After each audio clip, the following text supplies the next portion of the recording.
Hi! Kerala ஸ்டைல்ல PRAN பொரிச்சது எப்படி பண்ணுறதுன்னு பார்க்கலாம்.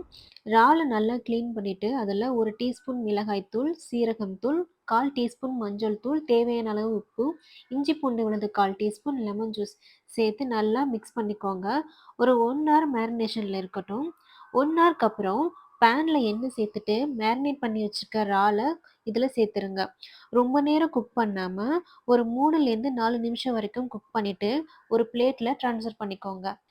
இறால் குக் பண்ண அதே பேன்ல கொஞ்சமா சோம்பு, கருவேப்பிலை, வெங்காயம், தக்காளி சேர்த்துக்கோங்க. இதில உப்பு, மஞ்சத்தூள், மிளகாய்த்தூள் எல்லாமே கொஞ்சம் கொஞ்சம் சேர்த்துக்கோங்க.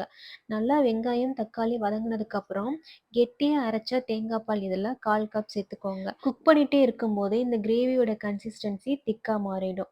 ஒரு வாழை இலைய நெருப்புல இந்த மாரி வாட்டிட்டு, அதில குக் பண்ணி வச்சிருக்கிற கிரேவியும் சேர்த்துக்கோங்க. இறாலையும் சேர்த்துட்டு, அந்த இறாலுக்கு மேல மறுபடியும் கொஞ்சம் கிரேவி சேர்த்துக்கோங்க. 4 பக்கமும் ஸ்லோவா மடிச்சு விட்டுட்டு, நூல் வச்சோ இல்லைன்னா டூத்பிக் வச்சோ நல்லா கவர் பண்ணிடுங்க. தோசை தவால தேங்காய் எண்ணெய் ஊத்திட்டு, கவர் பண்ணி வச்சிருக்க இந்த வாழை இலை பொட்டலத்தையும் சேர்த்து, மாத்தி மாத்தி மேலேயும் கீழேயும் திருப்பி விட்டுக்கோங்க. மொத்தம் 5 நிமிஷம் குக் ஆனா போதும். வாழை இலைய ஓப்பன் பண்ணி பார்த்தீங்கன்னா, சூப்பரா குக் ஆயிருக்கும். ரொம்பவே டேஸ்ட்டாவும் இருக்கும். இது பண்றது ரொம்ப ஈஸியான வேலை தான். கண்டிப்பா ட்ரை பண்ணி பாருங்க. இன்னொரு மெத்தட்லயும் நீங்க இத பண்ணலாம். வெங்காயம், தக்காளி வதக்கிட்டு இருக்கும்போது, மேரினேட் பண்ணி வச்சிருக்கிற ப்ரானையும் சேர்த்து குக் பண்ணி, தனியா கூட இந்த மாரி வாழை இலையில கட்டி டைரக்ட்டா குக் பண்ணலாம். இந்த மாதிரி ஈஸி அண்ட் இன்ட்ரஸ்டிங் ரெசிபீஸ்க்கு ரேவாஸ் கிச்சனையும் ஃபாலோ பண்ணுங்க. Thank you.